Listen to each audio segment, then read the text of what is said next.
Dear Miss Gallie, ako po si Angel. Hindi ko tunay na pangalan. 26 anyos. May isang anak na 3 taong gulang. 3 taon na kaming nagsasama ng kinakasama kong si Marvin. Pero halos 1 taon na nang siya'y mangibang bansa. Isa siyang skilled worker sa Qatar. At gaya ng pangarap naming dalawa, nag-iipon siya para sa kasal namin at sa kinabukasan ng aming pamilya. Araw-araw naman kaming nag-uusap sa video call noon. Pero sa totoo lang, iba pa rin yung presensya kapag nasa tabi ko siya. Iba yung init ng yakap, yung haplos, yung simpleng lambingan sa gabi. Mga 5 buwan, matapos siyang umalis, sinubukan kong punuin ng gawaing bahay at pag-aalaga sa anak namin ang mga araw ko. Pero habang tumatagal, napapalitan ng pagod at pangungulila yung dati kong sigla. Hanggang sa dumating si Ryan, ang kapatid ni Marvin. Matanda ako dito ng 2 taon. Nagpunta siya sa amin para makituloy muna habang inaayos ang mga papeles niya sa agency. Matagal na rin kaming magkakilala, pero hindi naman kami ganoon kalapit. Tahimik siya at medyo ilang sa akin nung una. Pero kalaunay, naging normal naman ang lahat. Minsan, ako ang namamalengke. Siya naman naglilinis ng bakuran o nag-aalaga sa anak ko. Minsan nga, naaabutan ko pa siyang nagluluto. Ate, ako na po, magpahinga ka muna. Sabi niya pa minsan, habang pinupunasan yung pawis sa noo ko. Ngumiti lang ako. Salamat, Ryan. Hindi ko alam na marunong ka palang magluto. Kaunti lang po. Natutunan ko rin ho kay kuya dati. Turan nito. Doon nagsimula ang mga bagay na hindi ko nabibigyang pansin. Yung simpleng pasasalamat at mga titigan kapag nagkakasabay kami sa kusina. Kahit na simpleng pag-aabot lamang ng baso ng tubig na parang may ibig ipakahulugan na rin. Isang gabi, habang natutulog ang anak ko, nagkaroon ng hindi inaasahang brownout. Wala kaming ilaw at si Raya nagdala ng kandila galing sa kusina. Ate, baka umiyak si baby, masyadong madilim, sabi niya. Salamat, sagot ko. Kinuha ko yung kandila sa kamay nito, pero nagkasabay ang mga kamay namin. Napatingin ako sa kanya. Saglit lang yung titig, pero may kung anong dumaloy na kakaiba. Para bang naalala ng katawan ko kung gaano katagal na akong walang yakap at init na natatanggap. Pagkatapos ng gabing yun, nag-iba ang ihip ng hangin sa bahay. Sa madalas naming pagkakasabay na maghapunan, minsan ako yung nag-aalok na, Ryan, dagdagan mo pa yung ulam mo. Tapos siya naman, ngingitian lang ako. Hanggang sa isang hapon, habang naglalaba ako sa likod ng bahay, bumuhos ang malakas na ulan. Lumabas siya para tulungan ako. Basang-basa ng mga nauna ko ng sinampay, kaya sabay naming tinanggal nung bigla akong madulas. Mabilis niya akong nasalo. Nasa bisig niya ako at kahit ilang segundo lang rinig ko ang tibok ng dibdib niya. Pasensya na ate, sabi niya. Nagkatitigan kami sandali at agad na bumitaw. Naging madalas yung mga sulyap na may laman. Alam kong mali. Si Ryan, kapatid ng asawa ko. Pero sa bawat gabi, natahimik ang bahay. Habang tinititigan ko yung malumang larawan namin ni Marvin, unti-unti kong nararamdaman yung puwang na hindi niya mapupunan kahit gaano siya magsumikap sa abroad. At si Ryan, siya yung nandito, siya yung nakakarinig ng bawat buntong hininga ko. Pagkalipas ng ilang linggo, na naging komportable na si Ryan sa bahay. Minsan, sabay na kaming nanunood ng TV kapag tulog na ang anak ko. Wala naman talagang masama. Hanggang sa dumating yung gabing hindi ko makakalimutan. Balitang may bagyo noon. Malakas ang ulan at hampas ng hangin.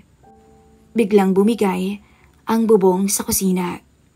Dala ng pabugso-bugsong hangin at ulan. Bumubugso na yung tubig. Kaya sabay naming inayos kahit 10 oras na ng gabi. Siya ang umakyat. Ako naman ang tagatanglaw ng flashlight mula sa ibaba. Dahan-dahan ka, madulas dyan. Paalalang sabi ko. Oo ate, konti na lang. Sagot niya. Para sa di inaasahang pangyayari, nadulas siya. Kaya't diretso ang bagsak nito. Lumapit ako agad. Ryan, ayos ka lang? Nag-aalalang tanong ko. Napangwi siya. Medyo masakit lang sa balikat. Lukot ang mukha na turan nito. Tinulungan ko siyang umupo. At habang pinupunasan ko ng bimpo ang balikat niya, napansin ko na nanginginig na rin siya sa ginawa. Magpalit ka muna ng damit, sabi ko. Pero umiling siya. Mamaya na ate, basang-basa ka na rin pala. Doon ko lang napansin na ang suot kong duster. Halos dumikit na sa katawan ko. Ramdam ko yung hangin, yung lamig, at yung titig niya. Pareho kaming natahimik sandali. Ryan, mahina akong sabi. Tumingin siya. Yung mga mata niya parang nag-aalangan. Ate, pasensya na. Hindi ko. Pinutol ko ang sinasabi nito dahil bigla akong lumapit. Hindi ko alam kung anong pumasok sa isip ko. Marahil dahil sa lamig ng gabing yun o dahil sa init na matagal kong pinipigil. Para bago ko pa man mapigilan ang sarili ko, magkalapat na ang labi namin. Unay marahan, parang nag-aalangan pa. Pero nang maramdaman kong hindi siya lumalayo, tuluyan na akong bumigay. Napapikit ang mga mata ko habang dinarama ang labi nito. Hindi ko alam kung gaano katagal yung halik na yun. Basta ang alam ko, nung tumigil kami, pareho kaming humihingal. Parehong gulat at parehong may takot sa mga mata. Kinabukasan, sa bawat pag-iwas ng mga mata namin, mas lalo kaming hinihila ng konsensya at ng tukso. Pagdating ng hapon, maaga kong pinatulog ang anak ko at nagkulong sa kwarto upang makaiwas. Pero narinig ko siyang kumatok. Ate, may niluto akong sopas. Baka gusto mo. Alok niya mula sa labas ng kwarto. Pagbukas ko ng pinto, naroon siya. Nakangiti, pero ang mga mata niya ay halatang may ibig sabihin. Salamat, Ryan. Sabi ko sabay kuha ng mangkok na dala niya. Pero bago ko maisara ulit yung pinto, hinawakan niya ang kamay ko. Angel, anas nito. Hindi ko na alam kung paano nangyari. Pero bago pa man ako makapagsalita, hinila niya ako papalapit at sabay na pumasok ng kwarto. Sa pagkakataong yon, wala nang pagpipigil. Sa gitna ng aming silid kung saan mahimbing na natutulog ang anak ko, ay muling nagtagpo ang aming mga labi. Mas naging matindi ang paghahanap at mas naging marahas. Kagat ko ang labi ko nang ako'y mapapikit. Hindi ko mawari ang mararamdaman ko. Nang gabing yon, tuluyan nang bumigay ang mga hangganan na dapat hindi lampasan. At pagkatapos ng lahat, habang nakahiga ko sa tabi niya, tinitignan ko ang kisame. May halong kaba sa dibdib ko. Batid kong may pagkakasala akong ginawa, pero kasabay ng bigat ng konsensya, may kakaibang kapanatagan. Yung pakiramdam na kahit sandali lang, naramdaman kong buhay ulit ako. Pagmulat ng mata ko kinaumagahan, wala na siya sa tabi ko. Natagpuan ko sa kusina na nagluluto ng almusal na tila ba walang nangyari. Pero nang magtagpo ulit ang mga mata namin, alam naming pareho. Hindi na ito mababalik na gaya ng dati. Mula nang may mangyari, naging mas maingat kami ni Ryan. Hindi na kami madalas na nagsasabay at kapag nag-uusap naman laging may pagitan. Pero sa tuwing gabi ay nauulit muli ang naganap nung una. Samantala, dumating ang isang umaga. Tumawag si Marvin. Nangungumusta. Good morning, mahal. Malambing na bati nito. Kanina ka pagising? Oo, kanina pa. Naglaba lang ng konting damit. Si Kathleen tulog pa. Sagot ko naman. Ikaw, papasok ka na? Oo, namiss ko lang kayo kaya napatawag agad ako. Napangiti ako kahit may kirot sa dibdib ko. Okay naman kami dito. Medyo mainit lang ang panahon. Si Ryan pala, kumusta? Nalakad na ba yung papeles niya? Tanong pa ni Marvin na nagpatigil sa akin. Napatingin ako kay Ryan na nooy papalabas mula sa kusina. Oo. Konti na lang daw. Next week na raw flight niya para sa training. Kinakabahang turan ko. Buti naman kung ganun. Sabihin mo, salamat sa kanya. At ang laki yata ng tulong niya sa inyo. Sabi ko nga sa kanya dati, bantayan ka habang wala ako. At least alam kong may kasama kayo kahit sandali dyan. Dagdag na sabi pa ng asawa ko. Nang maibaba ko ang tawag ay napatingin ako kay Ryan. Alam naming mali. Kahit pareho rin naming alam na malapit na siyang umalis. 1 linggo na lang, sabi ng agency, aalis na siya papuntang training. Sa isip ko, yun na ang huling linggo naming magkasama. Huling pagkakataon bago tuluyang matuldukan ang kasalanang nagawa namin. Pero isang tanghali, habang tulog ang anak ko, dumaan si Ryan sa kusina para kumuha ng tubig. Nasa lababo ko at naguhugas ng pinggan. Tulog si Kathleen? Tanong niya. Oo, baka magising, magdahan-dahan ka, sabi ko. Tumingin siya sa akin tapos lumapit. Angel, aalis na ako sa susunod na linggo. Hindi ko alam kung paano ako babawi sa lahat. Hindi ako makatingin. Huwag mo nang isipin yun, Ryan. Kalimutan na lang natin. Pero bago pa man ako makalayo, hinawakan niya ang kamay ko. Paano kung hindi ko kaya? Nangungusap na tanong nito. Miss Callie, yung titig niya, yung lambing, yung init ng katawan niya ay nagbalik sa aking isipan. Hindi ko na napigilan ang sarili ko. Niyakap ko siya ng mahigpit. Hanggang sa magtagpo muli ang mga labi namin. Wala kaming kamalay-malay na may nakatayo na pala sa pinto ng mga sandaling yun. Angel, nanlaki ang mga mata ko. Si Dan, ang kumpare ni Marvin, matalik niyang kaibigan mula pagkabata. Nakatayo sa pintuan, may hawak na supot ng karne. Parang lumaki yung ulo ko. Napaatras si Ryan at agad akong napaiyak. Dan, mali, walang ibig sabihin yung nakita mo. Ano yan, Angel? Kayo ni Ryan? Ang kapatid ng asawa mo? Putol niya. Natahimik lang si Ryan na para bang natulala. Ako naman halos hindi makalakad dahil sa kaba. Nakatingin lang sa amin si Dan ng matalim at biglang tumalikod palabas. Pagkatapos itong ipatong sa lamisita ang dala nito. Agad kong hinabol si Dan palabas, sabay kapit sa kamay nito. Please, Dan. Huwag mong sabihin kay Marvin, aalis na si Ryan, tapos na to. Sumpaman. Tila nagmamakaawa na wika ko. Tumingin siya sa akin at halatang naguguluhan. Please, Dan. Halos pabulong kong sabi. Ayokong masira yung pamilya namin. Hindi siya agad sumagot. Pagkatapos ay huminga siya ng malalim. Sige, hindi ko sasabihin. Hindi sa ngayon. Magkita tayo sa bayan bukas. May gusto akong pag-usapan. Tumangulang ako na halos hindi makatingin. Pag-alis niya, tahimik kaming dalawa ni Ryan. Isang malaking gulong na gawa namin. Ate, ayokong lumala pa to. Sabi ni Ryan, mahina ang boses. Aalis na ako sa Makalawa. Siguro nga, yun ang tama. Sagot ko, baka pag-alis mo makalimutan ko rin to. At sa unang pagkakataon, hindi ako umiyak dahil sa pangungulila kay Marvin, kundi sa takot. Takot na baka malaman niya ang nagawa kong kasalanan. Kinabukasan, maaga akong pumunta sa bayan para harapin si Dan. Hindi ko alam kung ano ang gusto niyang sabihin, pero alam kong wala na akong ibang magagawa kundi harapin kung ano man yung magiging kapalit ng kasalanan ko. Ryan, pakibantay muna si Caitlin ha. May aasikasuhin lang ako sa bayan, babalik din ako kaagad. Tumango siya. Sige, mag-iingat ka. Tumalikod na ako pagkatapos itong tanguan.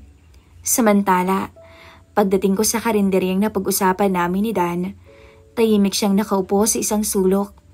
Halos wala pang kumakain ng oras na yon. Humingi lang ako ng tubig na malamig. Salamat at pumunta ka. Umpisang sabi niya. Dan, salamat din at hindi mo sinabi kay Marvin. Pero alam kong may kapalit kang gustong hingin. Kinakabahang sabi ko.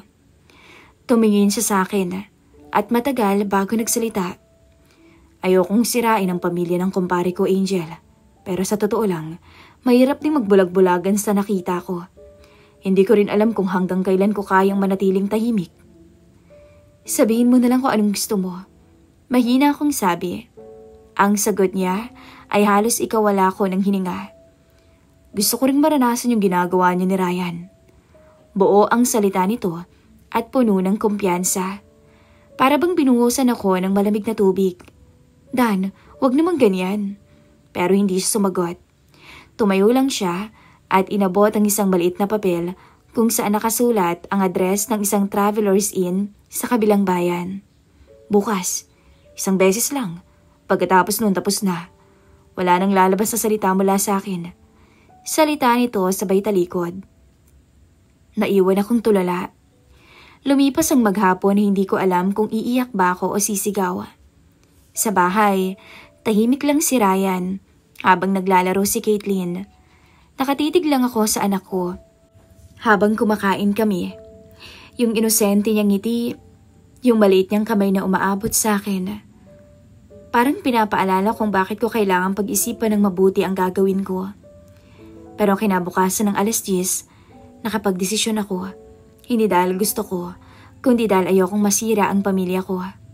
Ryan, sabi ko habang pinapatulog nito si Caitlin.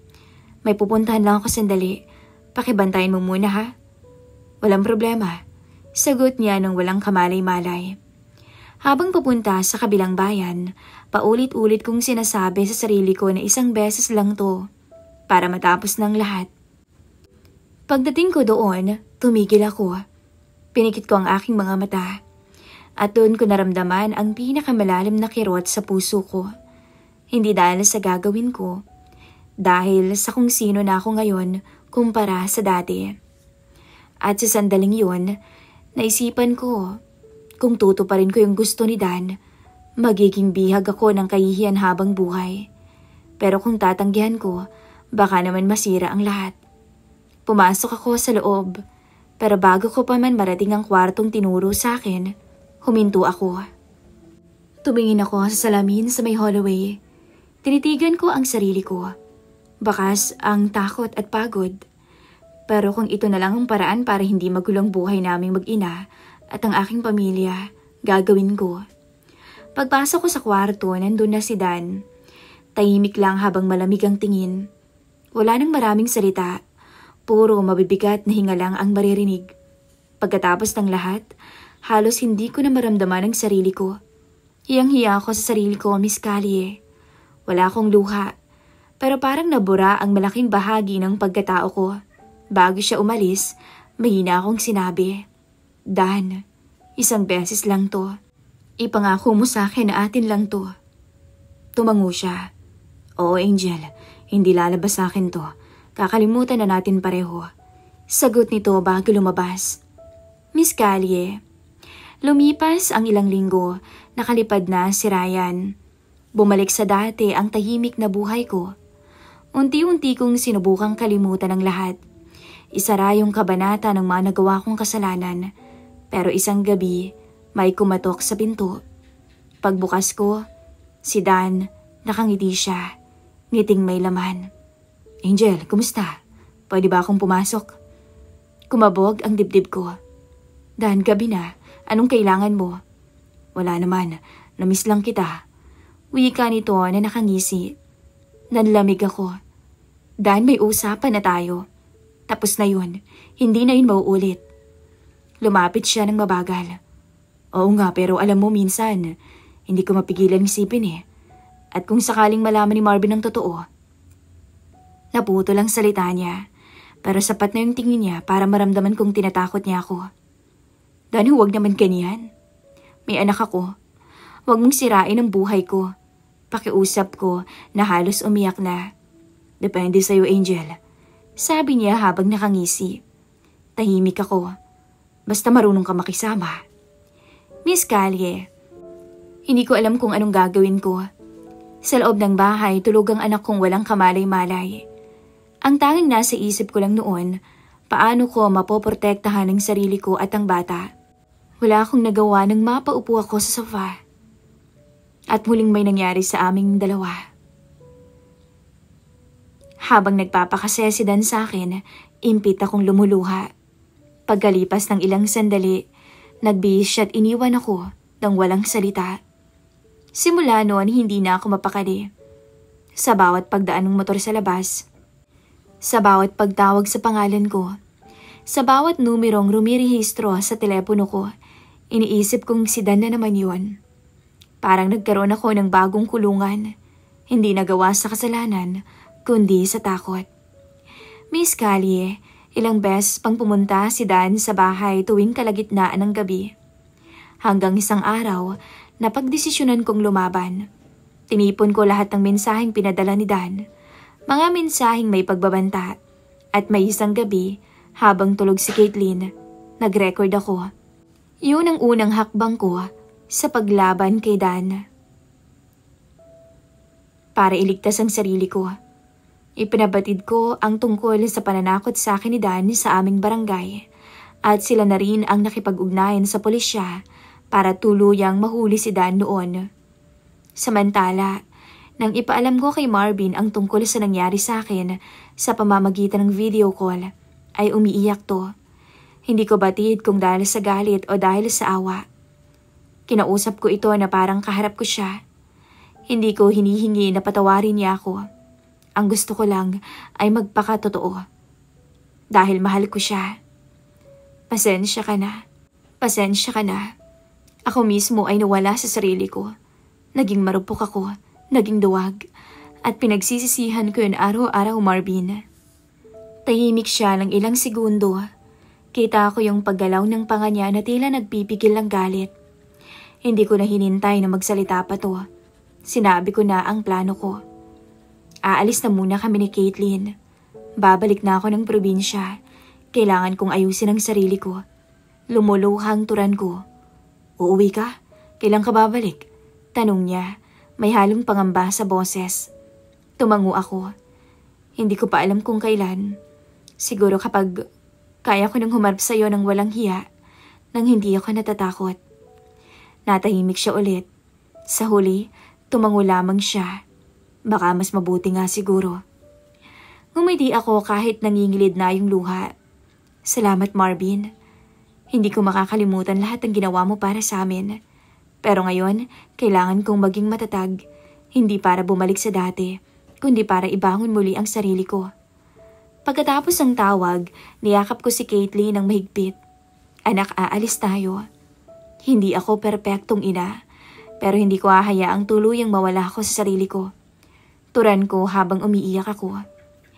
Miss Callie, hanggang dito na lamang po ang aking kwento. Tuwing gabi, sinasabi ko sa sarili kong, Angel, kasalanan mo to. Pero hindi mo kailangan manatiling bilanggo habang buhay. Pagpapaalala na may anak pa akong umaasa sa akin. Sa ngayon, ay may maliit na sari-sari store akong tinayo dito sa maliit na bayan namin na hindi ko na po babanggitin kung saan. Habang naglalaro si Caitlin sa gilid ng kalsada, malumanay ang ihip ng hangin at amoy ko ang nilulutong tinapa mula sa kapitbahay. Iniisip ko kung hahanapin o pupuntahan ba kami ni Marvin pagbalik niya ng Pilipinas. Kung hindi man, ayos lang. Natutunan ko naman na ibangon ang sarili ko. Muli, maraming salamat po sa inyong pakikinig at gayon din po sa inyong programa, Miss Callie. Ako po si Angel at ito ang kwento ng aking buhay.